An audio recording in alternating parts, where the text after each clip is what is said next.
শ্রীকান্ত, নিষ্কৃতি, দেবদাস, চরিত্রহীন, দত্তা, বামুনের মেয়ে, গৃহদাহ, দেনা পাওনা, রামের সুমতি। ছোটবেলায় এই গল্পগুলো কেনা পড়েছে। চলুন তাহলে এই স্রষ্টার গৃহে যাওয়া যাক। আমি পার্থ, আর আমার চ্যানেল 250 জার্নি। আজকে বেরিয়ে পড়েছি আমার একটা নতুন জায়গায়। আজকে আমরা পৌঁছচ্ছি দেউলটি, শরৎচন্দ্র চট্টোপাধ্যায়ের জন্মস্থান।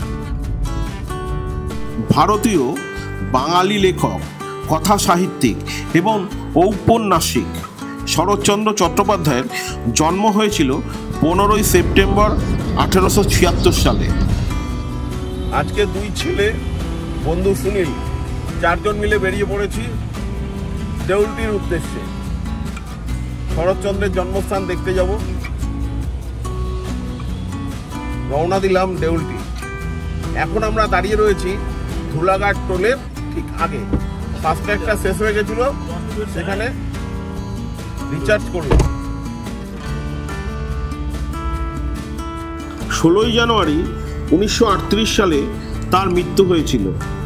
বাংলা 31 ভাদ্র 1283 সাল, মাঘ মাস 1344 বঙ্গাব্দ।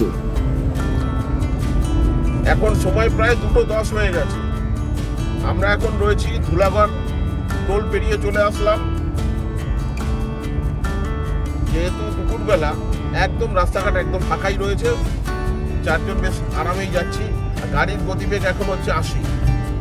যখন আমরা কল্যাণী হাইওয়েতে যাচ্ছিলাম, যেহেতু আপনারা জানেন ওই কল্যাণী হাইওয়ে ব্রিজটা খুবই ভালো। এখন দুপুর প্রায় 2:30 বাজে। রাস্তাঘাট কিন্তু সেইভাবে খুব একটা ভিড় নেই, রাস্তাঘাট ফাঁকাই আছে, যার জন্য গাড়িও মোটামুটি আমাদের এখন চলছে 73 কিলোমিটার গতিবেগ। মাঝখানে যখন আমরা কল্যাণী হাইওয়ে ধরেছিলাম 100-114 অব্দি ছিল। আমরা এখন রয়েছি ধুলাগড়ে। ধুলাগড় টোল প্লাজা ছাড়িয়ে চলে আসলাম। নিমদিঘিতে,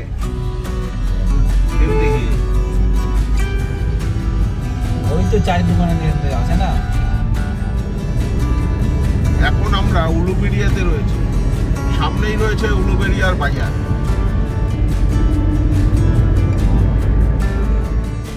তিনি ছিলেন একজন বাঙালি লেখক, ঔপন্যাসিক ও গল্পকার। তিনি দক্ষিণ এশিয়া এবং বাংলা ভাষার অন্যতম জনপ্রিয় কথা সাহিত্যিক।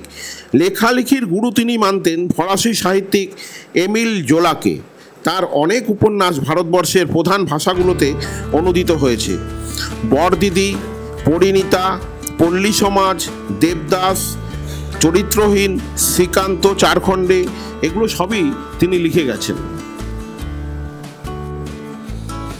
দত্তা, গৃহদাহ, পথের দাবি, শেষ প্রশ্ন, এইগুলোই শরৎচন্দ্র রচিত বিখ্যাত উপন্যাস।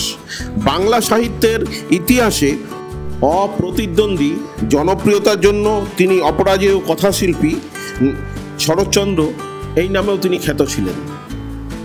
তিনি কলকাতা বিশ্ববিদ্যালয় থেকে 1923 খ্রিস্টাব্দে জগত্তারিণী স্বর্ণপদক পেয়েছিলেন।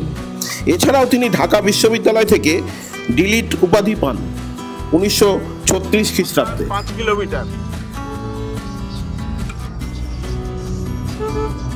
আমরা পেরিয়ে আসলাম চন্দ্রপুর। 1910 খ্রিস্টাব্দে বড় দিদি উপন্যাস তিনি বের করেছিলেন। 1914 সালে বের করেছিলেন বিরাজ বউ, পরিণীতা আর পণ্ডিত মশাই।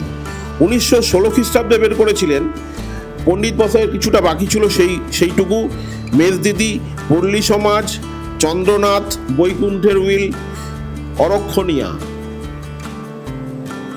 1917 সালে শ্রীকান্তের প্রথম পর্ব বেরিয়েছিল নিষ্কৃতি, দেবদাস, চরিত্রহীন। 1918 সালে বেরিয়েছিল দত্তা, স্বামী, কাশীনাথ, শ্রীকান্তের দ্বিতীয় পর্ব। 1920 সালে বেরিয়েছিল ছবি, গৃহদাহ, বামুনের মেয়ে। আর 1920 সালে বেরিয়েছিল দেনা পাওনা। 1924 সালে বেরিয়েছিল নববিধান। 1926 সালে বেরিয়েছিল পথের দাবি। 1927 সালে বেরিয়েছিল শ্রীকান্তের তৃতীয় পর্ব। 1931 সালে বেরিয়েছে শেষ প্রশ্ন। শ্রীকান্তের চতুর্থ পর্ব 1933 সালে প্রকাশিত হয়েছিল। 1935 সালে প্রকাশিত হয় বিপ্রদাস। আর 1938 সালে প্রকাশিত হয়েছিল শুভদা, শেষের পরিচয় ইত্যাদি। একাধারে তিনি উপন্যাস, নাটক, প্রবন্ধ, ছোট গল্প, বড় গল্প সবই লিখে গেছেন। যেমন নাটকের মধ্যে 1928 সালে তার লেখা বেরিয়েছিল ষোড়শী, রমা। 1935 সালে বেরিয়েছিল বিজয়া। আর গল্পের মধ্যে 1914 সালে রামের সুমতি, বিন্দুর ছেলে, পথনির্দেশ। আর 1915 সালে বেরিয়েছিল মেজদিদি, আধার আলো, দর্পচূর্ণ। 1917 সালে বেরিয়েছিল নিষ্কৃতি, কাশীনাথ, স্বামী, একাদশী বৈরাগী। 1920 সালে বেরিয়েছিল ছবি, বিলাসী, মামলার ফল, হরিলক্ষ্মী, মাহেশ, অভাগীর স্বর্গ। 1934 সালে বেরিয়েছিল অনুরাধা, সতী, পরেশ, দেওঘরের স্মৃতি মন্দির, লালু। প্রবন্ধের মধ্যে তিনি বের করেছিলেন নারীর মূল্য। 1919 সালে লিখেছিলেন অরুণের তরুণদের বিদ্রোহ। তরুণদের বিদ্রোহ লিখেছিলেন 1919 সালে। 1932 সালে তিনি করেছিলেন স্বদেশ ও সাহিত্য।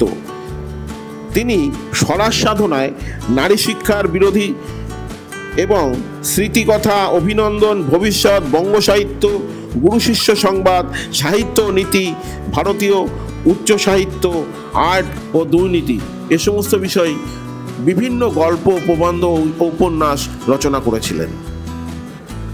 মধ্যবয়সে শরৎচন্দ্র পানিত্রাস বা সামতাবের গ্রামের মাটির বাড়িতে তিনি তখন বাস করতেন। দক্ষিণ পূর্ব রেলের দেউলটি স্টেশন থেকে 3-4 কিলোমিটার দূরে তিনি রূপনারায়ণ নদীর তীরে একটি গৃহ নির্মাণ করেছিলেন। মনোরম পরিবেশে অবস্থিত, পাশাপাশি দুটো পুকুর, স্নানের ঘাট, বাগান, ডালিম, পেয়ারা গাছে ভরা। পৌঁছে গেলাম কথাশিল্পী শরৎচন্দ্র চট্টোপাধ্যায়ের বাসভবনের সামনেই বাসভবন।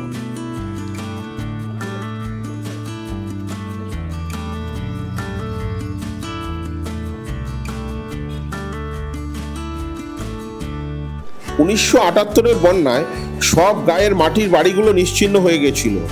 শরৎচন্দ্রের এই বাড়িটা আশ্চর্যজনকভাবে রক্ষা পেয়ে গেছিল। এই বাড়ির জানালা পর্যন্ত ভিত্তি ইটের গাঁথা ছিল। এই জন্য কিছুটা ক্ষতিগ্রস্ত হলেও বাড়িটি কিন্তু পড়ে যায়নি। পরবর্তীতে তিনি শিবপুরেও থাকতেন। শিবপুর বাতাইতলা বাজার থেকে চ্যাটার্জি হাট পর্যন্ত তার নামেই কিন্তু রাস্তাটি।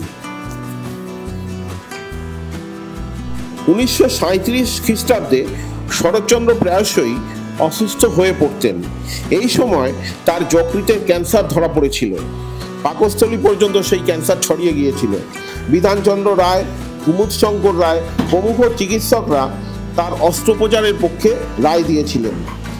কলকাতার সাবারবন রোডে একটি ইউরোপীয় নার্সিংহোমে তার চিকিৎসার ভার পড়েছিল, কিন্তু তিনি ওই নার্সিংহোমে না করিয়ে ভিক্টোরিয়া টেরাসে অবস্থিত পার্ক নার্সিংহোমে তিনি তার অস্ত্রোপচার করান এবং সেই জন্য সেখানে ভর্তি হয়েছিলেন, কিন্তু শেষ রক্ষা হয়ে ওঠেনি।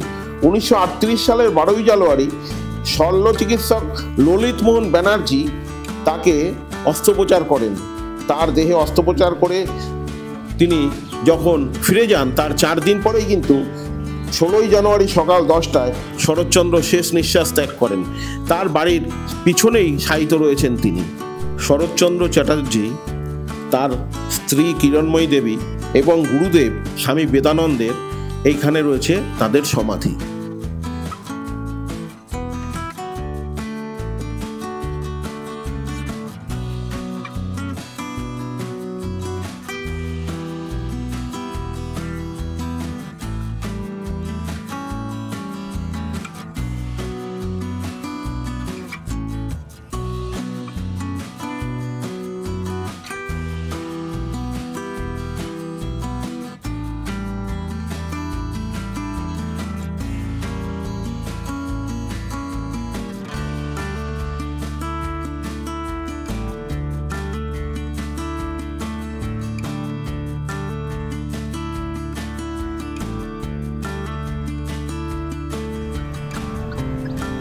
গাড়ি পার্কিং এর পয়সা কি আপনি নেন মাসিমা?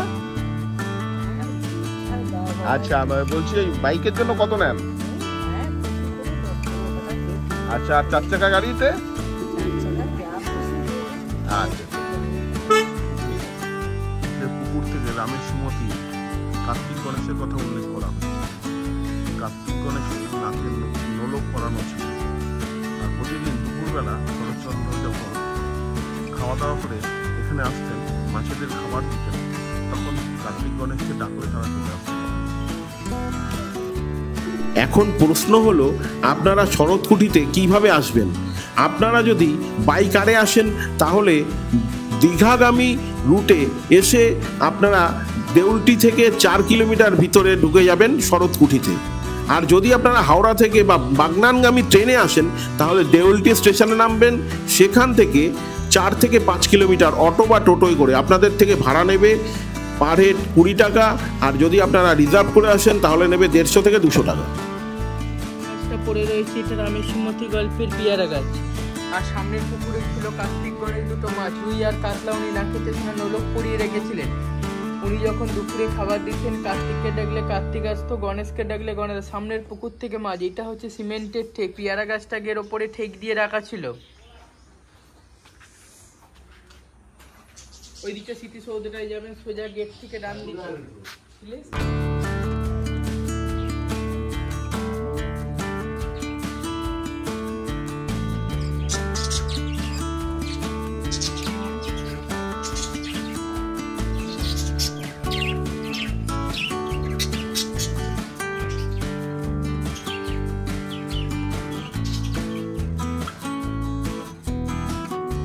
এই যে এলাকাটা দেউলটি, এই এলাকা কিন্তু এখনো পঞ্চায়েতের অধীন। আর এই পঞ্চায়েতের নাম কিন্তু শরৎচন্দ্রের নামেই নামাঙ্কিত, শরৎচন্দ্র পঞ্চায়েত। শরৎকুঠি থেকে বেরিয়ে আমরা রামতরকের উদ্দেশ্যে রওনা দিলাম। এই রামতরক হয়েই আমরা ফিরে যাব কলকাতায়। কথাশিল্পী শরৎচন্দ্রের বাড়ি থেকে আমরা বেরিয়ে পড়লাম। এখন আমরা কোলাঘাটের পথে চলেছি। স্টেশন বাদিকে চলে যাবে।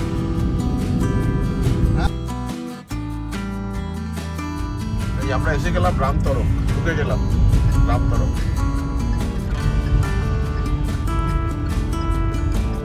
আমরা এখন রামতরক থেকে বাড়ির পথে চলেছি। বেঁচে দেয়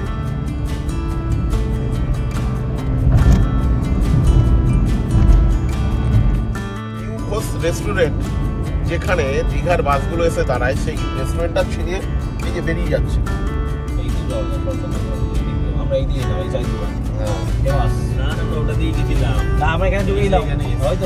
এখন তর্ক হচ্ছে যে দেউলটিতে কে কোন দিক দিয়ে গেছিল। ওরা তো অনেকবার এসছে, আমি তো এই প্রথম আসলাম, তাই নিয়ে গল্প হচ্ছে ওদের আর কি। তর্কও হয়ে যাচ্ছে দুই ভাইয়ের মধ্যে। প্রীতম বলছে আমি এদিক দিয়ে এসেছিলাম, প্রিয়ম বলছে আমি ওদিক দিয়ে এসেছিলাম। বলতে বলতে কোলাঘাটে ছিল। আজকের দিনটা মনের মণিকোঠায় অনেক দিন থাকবে। যেহেতু দুই ছেলেকে নিয়ে এত সুন্দর একটা জায়গায় বেরিয়ে আসলাম, তাই জন্য এই দিনটির কথা কোনোদিনই ভুলবো না। কোলাঘাট ব্রিজ দেখুন, ট্রেন যাচ্ছে।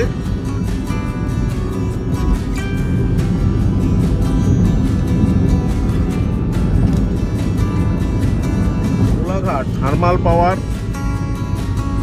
Station township.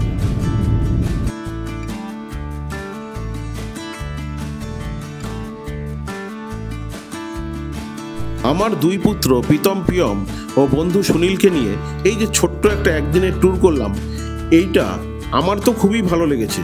আপনাদের কার কেমন লাগলো ছোট্ট একটা কমেন্ট করে জানান। তাহলে দেখা হচ্ছে পরের ভিডিওতে। Thank you.